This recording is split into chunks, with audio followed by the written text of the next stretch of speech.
గచ్చిరోలిలో encounter, నలుగురు మావోయిస్టుల మృతి, 2 గంటల పాటు జరిగిన కాల్పును, మృతులపై 18 లక్షల రివార్డ్. ఘటనా స్థలం నుంచి రైఫిళ్లు, బర్మాన్ స్వాధీనం. మహారాష్ట్ర గచ్చిరోలిలో శుక్రవారం జరిగిన ఎన్కౌంటర్లో 4 మావోయిస్టుల మృతి చెందారు. ఇంద్రావతి నది పరివాహక ప్రాంతాలలో భద్రతా బలగాలు కార్డన్స్ చేపట్టాయి. ఈ క్రమంలో పోలీసులు మావోయిస్టుల మధ్య 2 గంటల పాటు కాల్పులలో 4 మావోయిస్టులు మృతి చెందినట్టుగా గచ్చిరోలి ఎస్పీ తెలిపారు. ఈ ఘటన స్థలం నుంచి automatic self loading rifle, 303 rifle, దాంతోపాటు వాకీటాకీలు, క్యాపింగ్ మెటీరియల్ మావోయిస్టులు స్వాధీనం చేసుకున్నారు. మృతులపై 18 లక్షల రివార్డు ఉన్నట్టుగా కూడా తెలుస్తున్న పరిస్థితి కనబడుతుంది.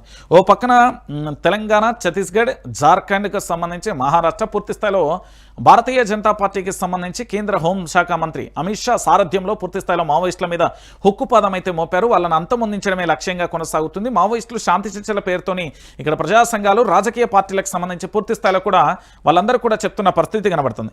వాళ్ళందరూ కూడా డిమాండ్ చేస్తున్నారు. మావోయిస్టులకు సంబంధించి కనీసం వాళ్ళు ఇచ్చే శాంతి చర్చల విషయాన్ని పట్టించుకోకపోగా సీరియస్ యాక్షన్లో పూర్తిస్థాయిలో కూడా భారతీయ జనతా పార్టీ, ప్రభుత్వాలు, కేంద్ర ప్రభుత్వం వెళ్ళింది. దాంతోపాటు రాష్ట్ర ప్రభుత్వం కూడా వచ్చిన స్టార్టింగ్లో అదే పనిలో ఉన్న పరిస్థితి అయితే మనం చూసాం. సో మొత్తానికి ఏం జరగబోతుంది అనేది ఆసక్తిగా మారబోతుంది.